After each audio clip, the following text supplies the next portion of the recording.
1946 में इंडिया ने उनकी खिदमात को ऑन किया 46 में। अच्छा। उनकी वफ़ात के बाद, क्योंकि उनकी वफ़ात के बाद तकरीबन 76 डॉक्यूमेंट्स ऐसे हाथ लगे जिनसे ये पता चला कि हिंदुस्तान की आज़ादी में चंद्र बोस का कितना बड़ा हाथ है।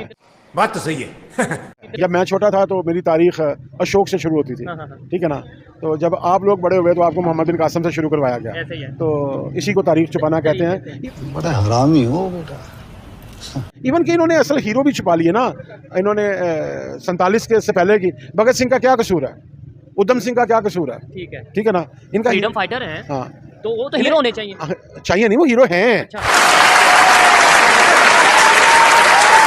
अगर ये कोई नहीं मानता, अगर हीरो को कोई हीरो ना माने, इन्हें इल्मुद्दीन चाहिए हीरो, ठीक हो इन्हें गया। मुमताज़ कादरी हीरो चाहिए। सर रिसेंटली इंडिया के एक मिनिस्टर हैं, उन्होंने बहुत बड़ी स्टेटमेंट दी, बहुत वायरल रही सोशल मीडिया पे, मैंने भी देखी। उन्होंने ये बोला कि अगर नेताजी बॉस होते 1947 में तो शायद इंडिया पाकिस्तान की पार्टीशन ही ना होती। कायदे आज़म वो वाहिद इंसान थे जो अगर किसी की मानते थे या मान सकते थे तो वो नेताजी बॉस की मानते थे। चंद्र बोस जो था वो जंग करके जीतना चाहता था। ठीक है। वो कहता था हम इन्हें मारेंगे, हम इन्हें भगाएंगे यहाँ से। भाई चंद्र बोस की एक तारीखी कोटेशन है कि you give me the blood, I give you the freedom. तो ऐसे ही है। अब जिस शख्स का ये नैरेटिव हो कि you give me the blood, I give you the freedom, तो गांधी को वो शख्स कैसे अच्छा लग सकता है? ऐसे ही है। क्योंकि ये गांधी की बेसिक एजुकेशन के खिलाफ था, जिसकी वजह से गांधी साहब के साथ उनके इख्तलाफात थे। क्या ज़हीरुद्दीन बाबर ने इस्लामी रियासत की बुनियाद रखी? तो जवाब नहीं।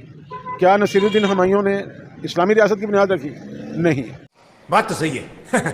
उसे तो खुद अफीम खाने से फुर्सत नहीं थी। शाहजहां को भी वो जो था हरम से फुर्सत नहीं मिली, ठीक है। वो भी अपना ताजमहल बनाता रहा। जहांगीर भी जो था वो नूरजहां के इश्क में मुब्तला रहा, और वो आप तो उसके जहांगीरी पढ़ लें तो वो उसका जो मशगला था वो 16 प्याले शराब था और आधा किलो गोश्त था, या आधा शेर जो ज़माने में था वो गोश्त था जो वो खाता था। क्या बोला तूने? औरंगज़ेब आलमगीर जो है वो हमें एक बंदा मिलता है, मगर वो मजहबी इंतहा पसंद था, वो रिजल्ट था, और उसने एक्सट्रीमिस्ट। हाँ बिल्कुल, और उसने सिखों का कत्लेआम किया, सिखों के गुरुओं का कत्लेआम किया। समझ रहे हो? समझ रहे हो आप? समझ रहे हो? जब 1857 में जिन फौजियों ने बगावत की, उनमें सिर्फ मंगल पांडे तो नहीं था, बिल्कुल। उसमें तो और भी बहुत से थे। उसमें मुसलमान भी थे, उसमें सिख भी थे, उसमें क्रिश्चियन भी थे। रुको जरा, सबर करो। अस्सलाम वालेकुम। वालेकुम सलाम। आयशा कैसी हैं आप? अल्लाह का शुक्र, मैं ठीक। आप कैसी हैं? मैं भी ठीक अल्हम्दुलिल्लाह। अच्छा आयशा, एक क्लिप बहुत ज़्यादा वायरल हो रहा है पाकिस्तान के प्राइम मिनिस्टर शहबाज शरीफ का। जैसा कि आपको पता है कि वो फ्रांस में हैं और इंडिया के प्राइम मिनिस्टर यूएस में मौजूद हैं। बारिश वाला वेदर है, हर जगह कभी ना कभी बारिश होती रहती है।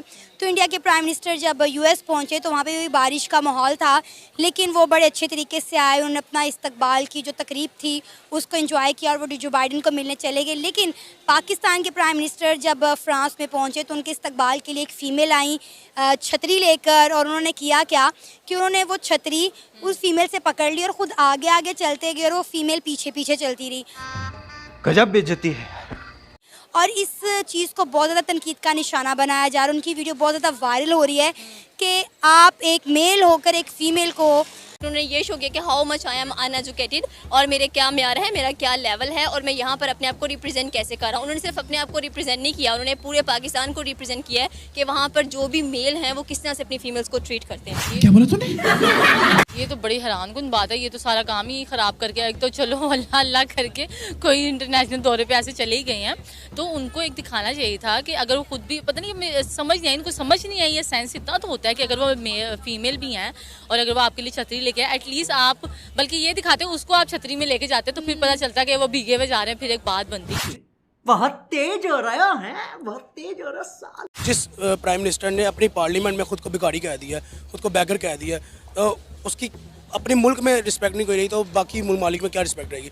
ओ भाई, मारो मुझे, मारो मारो मुझे, मारो मारो। नहीं ये मजाक हो रहा है, एक सेकंड यार, मजाक हो रहा है। इसके बरक्स अगर मैं बात करूँ ना इंडिया के नरेंद्र मोदी की, तो यार उन देखो, आप भी सोशल मीडिया से लिंक्ड हो, मैं भी थोड़ा बहुत सोशल मीडिया को विजिट करता रहता हूँ, ठीक है। बस मैंने जो अभी तक सोशल मीडिया विजिट किया वो यही विजिट किया है कि जो नरेंद्र मोदी की इस टाइम रिस्पेक्ट चढ़ रही है ना, वो शायद ही ट्रम्प की हो, ठीक है। यूएस के प्राइम मिनिस्टर ट्रम्प की हो शायद। क्या बोला तूने? तुर्की गए हैं हम लोग, आम है तो आम ही लेके जाएंगे ना, कुछ स्पेशल होंगे तो स्पेशल चीज़ लेके जाएंगे ना। मोदी देखें कितने नायाब तोहफे लेकर गए हैं। यही बात है, देखिए मेंटालिटी का डिफरेंस है। हमारे पास लैक ऑफ मेंटालिटी है, हमारी मेंटालिटी अच्छी नहीं है। गजब बेइज्जती है।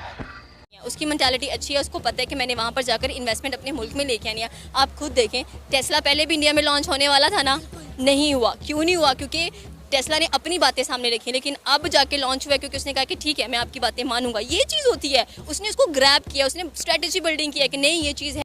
समझ रहे हो? समझ रहे हो आप? समझ रहे हो?